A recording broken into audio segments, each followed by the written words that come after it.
Aujourd'hui, on va voir ensemble ce que nous réserve la nouvelle version du Creator Studio de YouTube, quelles sont les nouveautés finalement et comment en tirer parti pour faire performer vos vidéos.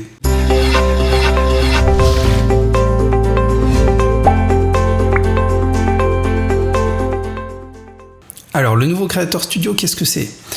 Le Creator, c'est une interface absolument indispensable pour tout créateur de vidéos sur YouTube.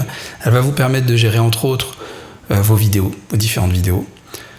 Il y a partie Analytics qui est absolument indispensable pour vous en tant que créateur de vidéos pour voir et analyser quelles sont vos vidéos qui performent le mieux et surtout du coup affiner votre stratégie en fonction des chiffres que vous pourrez analyser. Et d'ailleurs, la nouvelle version de Creator Studio est très très intéressante pour la partie données Analytics. Vous avez aussi l'espace commentaire. Alors l'espace commentaire, c'est tout simplement la partie où vous allez modérer, gérer votre communauté. Vous avez aussi les transcriptions qui sont maintenant dans le menu de gauche. Les transcriptions, la possibilité de gérer vos sous-titres et la traduction effectivement de vos sous-titres pour pouvoir toucher une autre audience. Je vous en parlerai tout à l'heure. Je suis en train, moi, sur ma chaîne principale, qui est celle-ci, Chambo Abstrait, mener une grosse stratégie, mettre une grosse stratégie en place pour justement... Après, vous avez droit d'auteur qui permet de gérer, et c'est très intéressant, les copies de vidéos pour savoir qui vous a copié de vos vidéos, chose que je n'espère pas pour vous. Alors après, ce qu'il faut savoir, c'est que la partie droit d'auteur, elle est activable qu'à un certain nombre d'abonnés. Je n'ai pas le chiffre ici parce que c'est assez aléatoire, ça dépend des chaînes, mais ne prenez pas peur si vous ne l'avez pas pour l'instant sur votre chaîne. La partie monétisation, pour pouvoir monétiser vos vidéos via de la publicité sur YouTube, voilà, on va regarder un peu tout ça. Vous voyez, doucement, on va prendre le temps. Donc le tableau de bord, il est assez sobre. Alors ce qu'il faut savoir, c'est que cette nouvelle version, bien sûr, elle est encore en bêta, et elle est en bêta déjà depuis un bon moment. Le problème, c'est qu'il y avait un problème de stabilité et de fonctionnalité, de manque de fonctionnalité. Il manquait des fonctionnalités comme l'édition des fiches, des écrans de fin. Ça a été plus ou moins pallié aujourd'hui, on verra la petite rustine qu'ils ont trouvée. Mais en tout cas, c'est plus stable, ça fonctionne mieux, et vous êtes tout à fait capable maintenant avec cette nouvelle interface de gérer toute votre chaîne correctement sans faire les yo-yo entre la nouvelle interface, l'ancienne. Tableau de bord. Là, en fait, vous avez ce qui est intéressant, la dernière vidéo que vous avez publiée, parce que généralement, on revient souvent sur nos analytics, les jours qui suivent la diffusion d'une vidéo pour voir ce qui se passe avec votre audience, et c'est tout à fait normal, donc ils l'ont bien compris, ils ont mis en avant cette partie-là. Une partie actualité qui est assez sympa, dans laquelle vous trouvez des vidéos plus ou moins récentes, avec des petits tutos, des choses pour vous aider, ou des interviews, pour vous aider à gérer votre chaîne YouTube. Je vous conseille de mettre un peu le nez dedans. Des idées sélectionnées, ici, idées sélectionnées pour vous. Ça va être tout simplement des idées, des méthodes, des sujets qui peuvent vous intéresser en fonction de votre chaîne et de l'état où vous êtes, enfin du nombre d'abonnés que vous avez sur votre chaîne. Moi, par exemple, ici, idées sélectionnées pour vous. Voulez-vous générer des revenus autrement qu'en diffusant des annonces ? Vous souhaitez générer plus de revenus avec votre chaîne, découvrez les différents moyens mis à disposition, super chat, souscription de chaîne, merchandising, etc. Voilà, donc vous avez plein de petites astuces, c'est intéressant de mettre le nez dedans. Et données analytics de la chaîne pour les 28 derniers jours. On voit en termes de stats les fluctuations, si vous êtes dans le vert ou dans le rouge, si votre chaîne est en pleine croissance, ou au contraire si votre chaîne est en train de péricliter. Alors vidéo, la nouvelle interface, assez sobre, assez efficace, rien de trop dépaysant. On voit les différentes vidéos, on voit s'il y a monétisation activée, la date de diffusion, les vues, le nombre de commentaires, et pour ce qui est intéressant, le pourcentage de mentions j'aime. On voit ici que sur la dernière vidéo, j'ai 98% de mentions j'aime par rapport au je n'aime pas. Donc c'est assez intéressant, si vous voyez un chiffre qui est très bas, moi je n'en ai pas trop ici sur ma chaîne, ce qui est plutôt positif finalement en soi. Et si vous commencez à avoir des vidéos qui font moins de 50% ici, c'est-à-dire d'avoir plus de dislikes que de likes, inquiétez-vous. Inquiétez-vous, c'est qu'il y a quelque chose qui ne va pas dans votre vidéo. Ça permet un peu de voir la satisfaction de votre audience au rapport de vos différentes vidéos. Si je clique sur une vidéo, on va aller plus loin. Je clique moi sur ma dernière vidéo qui est un vlog. Alors moi j'ai une surcouche TubeBuddy aussi ici, et TubeBuddy, je vous en ai souvent parlé, c'est un outil absolument indispensable, je trouve qu'il l'est, qui va vous aider tout simplement, c'est une sorte d'assistant pour vous aider à trouver les bons mots-clés, vous aider dans votre stratégie de positionnement sur YouTube. Je ne dis pas que ça va tout faire, mais ça va grandement vous aider. Alors ici, pas trop de dépaysement, le titre, la description, les différentes miniatures, toujours faire une miniature personnalisée, je vous le redis. Et on voit ici les différents tags.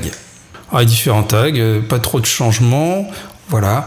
Alors ça, après en dessous, ça appartient à TubeBuddy, donc vous ne l'aurez pas forcément vous sur votre interface. Ici, l'URL de la vidéo, la visibilité publique, privée ou non répertoriée. Et voilà. Alors par contre, pour les fichiers écran de fin, le gros changement ici, c'est qu'il va falloir passer par ces liens. Et c'est là que c'est la petite rustine, en fait, si on se rend compte que c'est une interface qui appartient à l'ancienne version du Creator Studio. Ils ont tout simplement fait un petit raccourci. Mais bon, ça permet d'aller gérer. Ça se passe très bien comme ça. Pas de gros changements, c'est quand même plus épuré, il y a moins d'onglets, on retrouve à peu près toutes les informations au même endroit. Ensuite, pour les données analytics. Ouais, c'est pas grave. Données analytics, gros changement, c'est vraiment regroupé par type d'objectif en fait. Ici, les objectifs qu'on voit par onglet, donc vous avez touché les spectateurs, intéresser les spectateurs, élargir son audience, gérer ses revenus. En fonction de ces objectifs-là, il va vous donner des métriques qui sont adaptées à cet objectif. Si je m'aperçus, j'ai un peu de tout, c'est-à-dire les informations principales. On voit ici que ma vidéo qui a un peu moins de 4 jours a fait 4000 vues, pour 39 000 minutes visionnées, qu'elle m'a apporté 9 abonnés et 13 € accessoirement. Et on voit la courbe d'évolution. Ça, c'est assez intéressant. Moi, on voit bien ce qui se passe sur les premiers jours. Fidélisation de l'audience. On a ici, je vous en ai déjà parlé, c'est le pourcentage de visionnage moyen des utilisateurs. Enfin, par exemple, ici, on voit que 100% des personnes arrivent sur la vidéo et dès les premières secondes, il y en a beaucoup qui partent. D'où l'importance, et j'ai fait une vidéo là-dessus, je vous laisserai aller la voir, à l'importance des 15 premières secondes. Il faut garder vos utilisateurs à 15 premières secondes. Parce qu'après, vous avez toujours une grosse chute comme ça.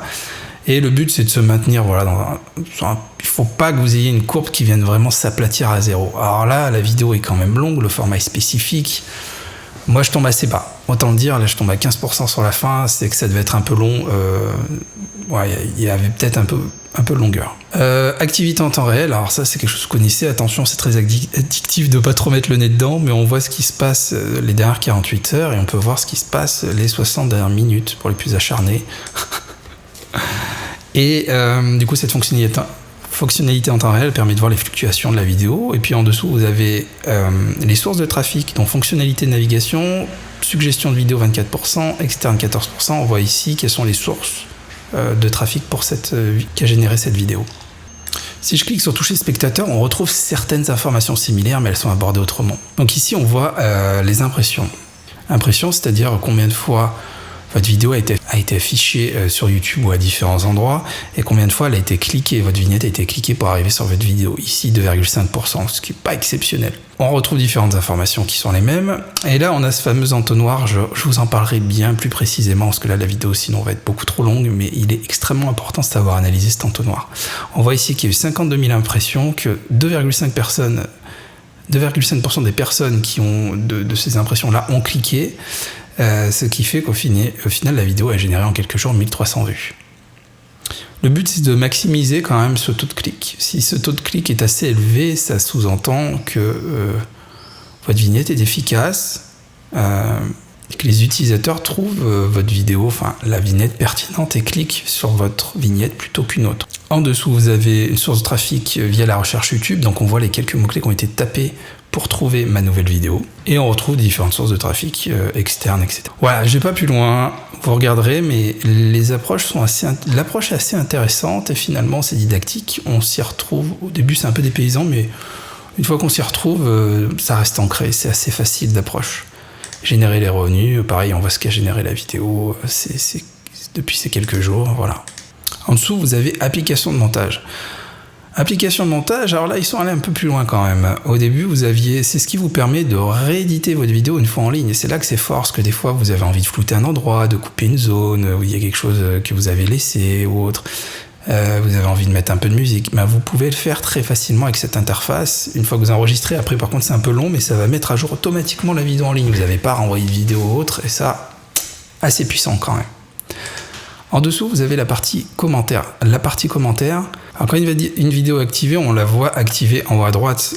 Après, on peut revenir et avoir les informations plus générales. Alors, par exemple ici, commentaires, on voit mes différents commentaires, on voit voilà, donc classé chronologiquement. Là, par exemple, il y en a eu un il y a 30 minutes. C'est toujours un peu pareil. Je peux liker, disliker, mettre un cœur,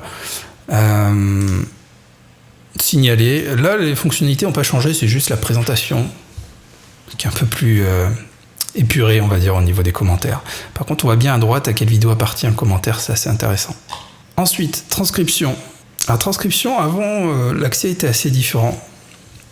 Mais sinon, rien, pas de gros changements. Moi, comme je vous l'ai dit, en ce moment, je suis en train de vraiment travailler là-dessus et de voir comment je pourrais arriver à sous-titrer déjà proprement. Je vous ferai un tuto là-dessus. Il y a un moyen de le faire assez rapidement sans avoir besoin de tout retaper ou de sous-traiter ça. Et donc du coup, sur certaines vidéos, je fais des sous-titres propres. C'est ce qui a été fait ici. On voit par exemple que le 20 juin, j'ai fait des sous-titres en français.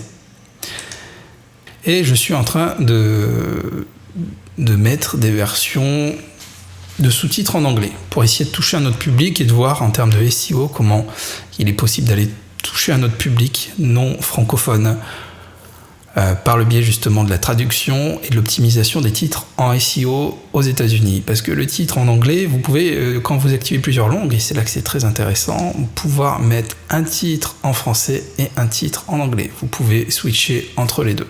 Voilà. Ça fera l'objet, si ça vous intéresse, d'une autre vidéo, il n'y a aucun problème. La monétisation, donc là c'est pareil, on voit pour une vidéo cliquée, pour celle-ci, je peux activer les annonces en display, en superposition, en colonne de droite, en début de vidéo, et les annonces non désactivables. Annonces non désactivables, si vous ne les avez pas encore, c'est que votre chaîne est peut-être un peu jeune et que vous n'avez pas assez de vues, c'est quelque chose qui va venir s'activer avec le temps, quand vous aurez une certaine audience, un certain nombre de vues, et vous aurez d'autres types d'annonceurs, et effectivement, ces annonces-là sont beaucoup plus rentables, et c'est celles que vous voyez sur les grosses chaînes. C'est les annonces que vous avez en début de vidéo, parmi lesquelles vous ne pouvez pas cliquer sur « Ignorer ».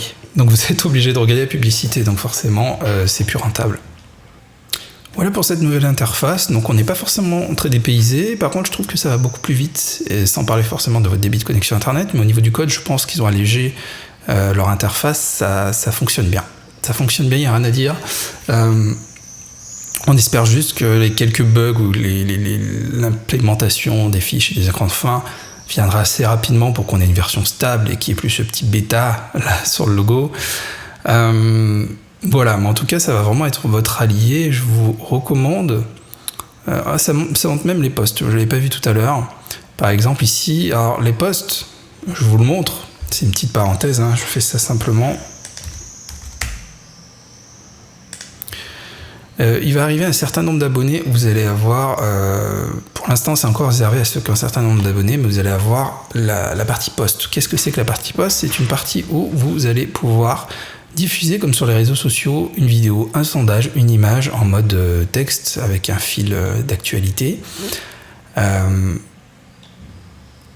C'est assez intéressant. Moi, j'ai attendu les 10 000 abonnés pour l'avoir, mais honnêtement, quand l'implémentation de la fonctionnalité, quand la fonctionnalité a été implémentée, ça n'a pas forcément changé quoi que ce soit, parce que j'ai beau avoir 34 000 abonnés, on voit que les interactions, voilà, sont très faibles sur ce type de contenu, parce que les utilisateurs qui viennent sur vos chaînes, qui sont sur YouTube, sont encore là pour de la vidéo et pas forcément pour ce genre de choses.